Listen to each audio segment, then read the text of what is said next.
Good morning all of you. Utkarsh global study centre में आप सभी का स्वागत है।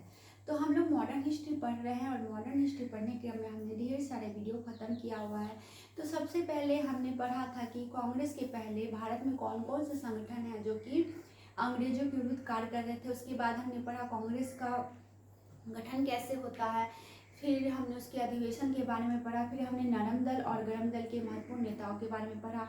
उसके बाद हमने बंगाल विभाजन के बारे में पढ़ा कि बंगाल विभाजन होता है और उसके बाद भारत में राष्ट्रवाद का उदय होता है, उग्रवादी आंदोलन बढ़ते हैं और स्वदेशी आंदोलन बंग भंग आंदोलन कैसे स्टार्ट होता है बंगाल विभाजन के बारे में। बंगाल विभाजन के बाद उसको हमने पिछले वीडियो में पढ़ा है, जिसको आप लोग प्लेलिस्ट में जाके देख सकते हैं।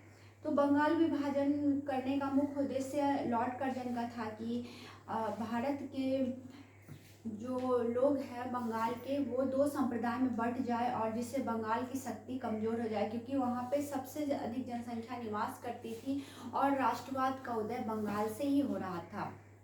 तो अब अंग्रेज़ों को डर हो गया था, इसी चलते उसने बंगाल को दो भागों में बांट दिया और हिंदू बाहुल्य और मुस्लिम बाहुल्य वाले क्षेत्रों में विभक्त कर दिया, जिससे उनको लगा कि ये शक्तियाँ कमज़ोर हो जाए, इनकी शक्तियाँ कमज़ोर हो जाएंगी। और अंग्रेज़ों का मुख्य मेन थीम क्या था, फूट डालो और राज करो की नीति का वो अनुसरण कर रहे थे, जिसकी वजह से उन्होंने बंगाल का विभाजन कर दिया और एक तरफ उन्होंने हिंदू बाहुल्य और एक तरफ मुस्लिम बाहुल्य क्षेत्र को रखा था।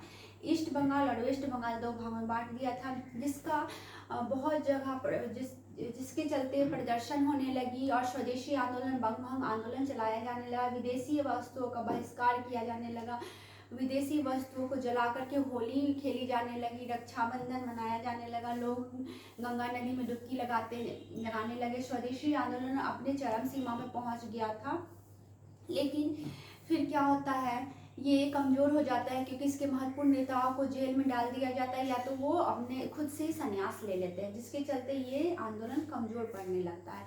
और फिर लॉर्ड हार्डिंग द्वितीय द्वारा दिल्ली दरबार में इस विभाजन को रद्द कर दिया जाएगा, जिसको हम लोग आगे के चैप्टर में पढ़ेंगे। तो चलिए आज हम लोग देखते हैं बंगाल विभाजन का तीसरा पार्ट, जिसमें हम लोग देखेंगे कि बंगाल विभाजन 1905 में होता है और उसका तीसरा पार्ट हम लोग आज पढ़ रहे हैं। इसका 2 पार्ट अपलोडेड है, जिसको जाके आप लोग प्लेलिस्ट में देख सकते हैं। तो चलिए देखते हैं आज हमें क्या पढ़ना है। तो आज हमें पढ़ना है बंगाल विभाजन की विशेषता क्या थी। बंगाल विभाजन की विशेषता क्या थी, तो भारत का पहला राष्ट्रीय आंदोलन बंगाल विभाजन जो है स्वदेशी आंदोलन, भारत का पहला राष्ट्रीय आंदोलन था। ये जो स्वदेशी आंदोलन हो रहा था वो भारत का पहला राष्ट्रीय आंदोलन था। पहली बार महिलाओं ने घर से बाहर जाकर आंदोलन में भाग लिया और इस स्वदेशी आंदोलन में जो कि बंगाल विभाजन के विरुद्ध हो रहा था, पहली बार महिलाएं इस आंदोलन में भाग लेती, घर से बाहर निकल करके। अधिकतर मुस्लिमों ने भाग नहीं लिया और इसमें एक बहुत दुखद बात थी कि मुस्लिमों ने भाग नहीं लिया, क्योंकि मुस्लिमों ने भाग इसलिए नहीं लिया क्योंकि ये आंदोलन जो है हिंदू रीति रिवाजों से शुरू किया गया था। राखी बांधी जा रही थी, गंगा में लोग डुबकी लगा रहे थे, गणेश उत्सव मनाया जा रहा था, शिवाजी उत्सव मनाया जा रहा था, जिससे लोगों को जानकारी दी जा रही थी स्वदेशी आंदोलन के बारे में। तो मुस्लिमों को ये कुछ हिंदू आंदोलन की तरह दिखता था, इसके चलते मुस्लिम इसमें पार्टिसिपेट नहीं कर रहे थे। और यहाँ पे एक लॉर्ड कर्जन का एक कथन भी सामने आता है कि पूर्वी बंगाल के मुसलमानों को मुगल काल से अच्छी सुविधाएं मिलेंगी। उन्होंने कह रखा था कि पूर्वी बंगाल के मुसलमानों को मुगल काल के टाइम से भी अच्छी सुविधाएं मिलेंगी, जिसके चलते भी मुस्लिम इस आंदोलन में भाग नहीं ले रहे थे।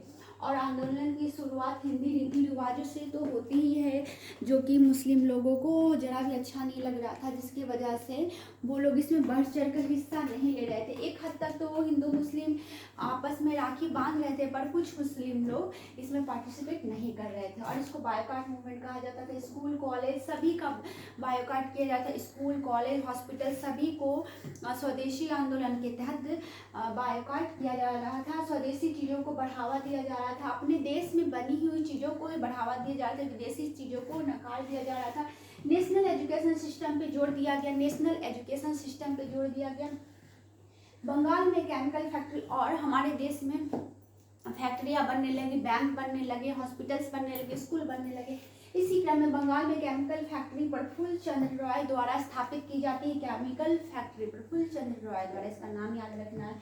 चिदम्बरम पिल्ले तमिलनाडु के तूतीकोरिन में नाव बनाने की कंपनी खोलते हैं और चिदम्बरम पिल्ले तमिलनाडु में तूतीकोरिन में नाव बनाने की फैक्ट्री खोलते हैं। अरविंदो घोष ने बंगाल में नेशनल कॉलेज की स्थापना किया और अरविंदो घोष बंगाल में नेशनल कॉलेज की स्थापना करते हैं। अरविंदो घोष बंगाल में नेशनल कॉलेज की स्थापना करते हैं। तो ये कुछ इंपॉर्टेंट है जिसको हमें याद रखना है नाम के साथ कि किसने कौन सा किसकी स्थापना की। 4 बड़े बड़े बैंक की भी स्थापित हो गए। कॉमनली लोगों को ये नहीं पता होता है कि ये बैंक जो है उसी टाइम में बन चुके थे, तो इसको भी याद रखना बहुत ज़रूरी होता है कि कौन से बैंक कब बन गए थे। तो बैंक ऑफ इंडिया 1906 में, bank of India 1906, bank of Baroda 1908 और सेंट्रल बैंक ऑफ इंडिया 1911 1911 में और बैंक ऑफ मैसूर 1913 1913 में। तो ये बैंक 4 बड़े बैंक जो है भारत में बन चुके थे।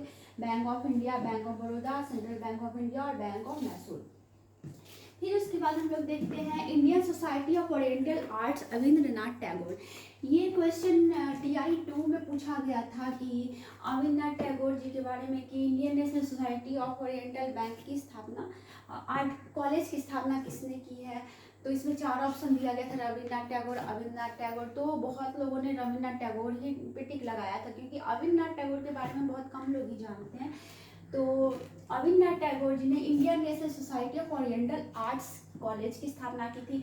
भारतीय कला को बढ़ावा देने का इसका मुख्य उद्देश्य था, इस कॉलेज का उद्देश्य था भारतीय कला को बढ़ावा देना। भारतीय शिक्षा परिषद की स्थापना, और फिर भारतीय शिक्षा परिषद की स्थापना होती है सतीश चंद्र मुखोपाध्याय करते हैं। बंगाल के अंदर राष्ट्रीय शिक्षा को फैलाने का कार्य, और इसका कार्य क्या था कि बंगाल के अंदर राष्ट्रीय शिक्षा बहुत बड़े व्यापक पैमाने पर फैले।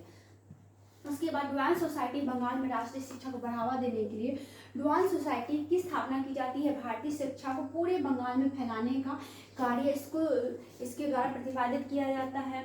तो ये कुछ इम्पोर्टेंट हमारे नाम हो गए और किन्होंने स्थापना की थी वो भी हो गए, जिसको हमें नाम के साथ ही याद रखना है क्योंकि अक्सर एग्जाम्स में पूछ लिए जाते हैं कि इसकी स्थापना किसने की, इसकी स्थापना कब हुई। तो इसको हमें डेट और नाम के साथ याद रख लेना, इसलिए इसको आप लोग नोट्स पेन डाउन कर लीजिए, लिख लीजिए और अच्छे से इसको रिवाइज कर लीजिए। उसके बाद स्वदेशी आंदोलन की असफलता के कारण क्या रहे। इतना कुछ होने के बाद भी स्वदेशी आंदोलन असफल क्यों रह गया, इसके कुछ कारण थे, चलिए देखते हैं। तो सूरत विभाजन सबसे पहला कारण था। सूरत विभाजन हम लोग कांग्रेस अधिवेशन में हमने पढ़ा है और इसकी और डिटेल्स भी हम लोग पढ़ेंगे सूरत विभाजन का नेक्स्ट वीडियो में। तो सूरत विभाजन 1907 ईस्वी में होता है। गर्मपंथी नरमपंथी दल 2 भागों में बढ़ जाते हैं। गर्मपंथी दल और नरमपंथी दल 2 भागों में बढ़ जाते हैं। मुस्लिम लीग की स्थापना हो जाती है 1906 में। मुस्लिम लीग की स्थापना होना भी स्वदेशी आंदोलन की असफलता का मुख्य कारण रहा। 1908 में आंदोलन नेतृत्वहीन हो गया और 1908 जाते जाते आंदोलन जो है नेतृत्वहीन हो जाता है। 1905 में बंगाल का विभाजन होता है, साथ में स्वदेशी आंदोलन भी चलता है, लेकिन 1908 जाते जाते ये नेतृत्वहीन होने लगता है। बाल गंगाधर तिलक को जब गिरफ्तार कर लिया जाता है तो यह आंदोलन नेतृत्वहीन हो जाता है। बाल गंगाधर तिलक को जब गिरफ्तार किया जाता है उसके बाद से ही आंदोलन नेतृत्वहीन होने लगता है। जेल में जब वो जेल जाते हैं, जब वो गिरफ्तार किया जाता है तो जेल में बर्मा की मांडले जेल में उन्होंने 400 पन्नों की एक किताब लिखी थी गीता रहस्य। और उनको गिरफ्तार क्यों किया जाता है, क्योंकि वो अंग्रेजों के खिलाफ लिख रहे थे, इसलिए उनको गिरफ्तार कर लिया जाता है। तो जेल में लिखी 400 पन्नों की किताब गीता रहस्य। उनका जन्म हुआ था 23 जुलाई 1856 को रत्नागिरी में, मृत्यु हुई 1 अगस्त 1920 को मुंबई में। 3 जुलाई 1960 को अंग्रेजों ने तिलक को क्रांतिकारियों के पक्ष में लिखने पर गिरफ्तार किया और 3 जुलाई 1908 को बाल गंगाधर तिलक जी ने क्रांतिकारियों के पक्ष में लिखा था, इसलिए उनको गिरफ्तार कर लिया गया था। तिलक को 6 साल की सजा होती है। बर्मा की मांडले जेल भेजा गया और मांडले जेल भेजने के बाद उन पर 1000 रुपये का जुर्माना भी लगाया जाता है। 1908 में अरविंद घोष गिरफ्तार और इसके मुख्य नेता अरविंद घोष जो थे वो भी गिरफ्तार कर लिए जाते हैं अलीपुर बम कांड के सिलसिले में। और इन्होंने फिर बाद में जब ये गिरफ्तार कर लिए जाते हैं तो उसके बाद जब वो जेल से छूटते हैं तो उन्होंने राजनीतिक जीवन से संन्यास ले लिया। फिर लाला लाजपत राय भी इसके इम्पॉर्टेंट लीडर थे। The lion of Punjab, Lala Lajpat Rai को द लॉयन ऑफ पंजाब कहा जाता था। वो भी अमेरिका चले गए, वो भी अमेरिका चले जाते हैं, जिसके चलते ये आंदोलन बहुत ही खराब स्थिति में चला जाता है। विपिन चंद्र पाल ने संन्यास ले लिया और बिपिन चंद्र पाल जो उसके इम्पोर्टेंट नेता थे, लीडर थे, वो भी संन्यास ले लेते हैं। तो हमने देखा कि बाल गंगाधर तिलक को जेल भेज दिया जाता है और उसके बाद अरविंद घोष गिरफ्तार होते हैं और फिर वो भी संन्यास ले लेते हैं। लाला लाजपत राय अमेरिका चले जाते हैं, बिपिन चंद्र पाल संन्यास ले लेते हैं। तो इसके गरमपंथी दल के मुख्य नेता जो इम्पोर्टेंट लीडर थे वो यहाँ से हट जाते हैं क्रांति से, जिसके बाद क्या होता है कि स्वदेशी आंदोलन नेतृत्वहीन हो जाता है, दिशाहीन हो जाता है और उसके बाद ये असफलता की ओर बढ़ जाता है। लेकिन इसकी आंदोलन जो था, इसका एक परिणाम ये भी देखने को मिला कि अंग्रेजों को डर हो गया कि अब व्यापक पैमाने पर क्रांतिकारी आंदोलन होगा, जिसके चलते उन्होंने क्या किया, उन्होंने इस बंगाल विभाजन को रद्द कर दिया। और कहाँ पे रद्द किया, तो दिल्ली दरबार 1911 में दिल्ली दरबार होता है, जहाँ पे लॉर्ड हॉर्डिंग द्वितीय बंगाली विभाजन को रद्द कर देंगे, जिसके बारे में डिटेल्स हम लोग नेक्स्ट वीडियो में पढ़ेंगे। तो ये हमारा बहुत ही इम्पोर्टेंट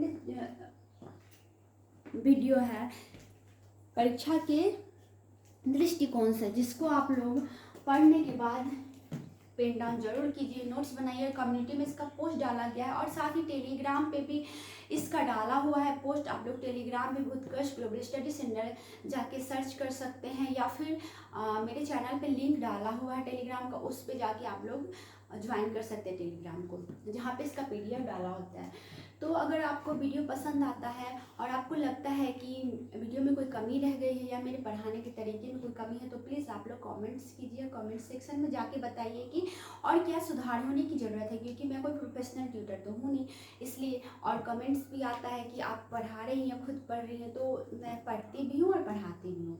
उनको ये बताना चाह रही हूँ कि मैं साथ में पढ़ भी रही हूँ, पढ़ा भी रही हूँ, क्योंकि मैं भी परीक्षा देने वाली हूँ 70वीं BPSC। तो आप लोग मेरे साथ पढ़िए और अच्छे से तैयारी कीजिए, और एक एक सीट हमें इस बार अपने 70वीं BPSC में ज़रूर लेना है। तो आप लोग इसको शुरू से जो लेट्स क्रैक BPSC वाला प्लेलिस्ट है उसको जाके देखिए, लेट्स क्रैक BPSC वाला प्लेलिस्ट जो है उसको जाके आप लोग देखिए, और उसके बाद आप लोग उससे नोट्स बना के पढ़ सकते हैं, जो कि आपके एग्ज़ाम के लिए बहुत ही हेल्पफुल रहेगा, क्योंकि मैं भी इसी से पढ़ रही हूँ और आप लोग को पढ़ा रही हूँ। तो आप लोग जाइए वहाँ पे जाके पढ़िए, और हमारा एग्ज़ाम भी बहुत नज़दीक है, और अगर मॉडर्न हिस्ट्री और करेंट अफेयर्स हमारा अच्छा है तो फिर हमें सफलता दिलाने से कोई नहीं रोक सकता है। तो अगर आपको वीडियो पसंद आता है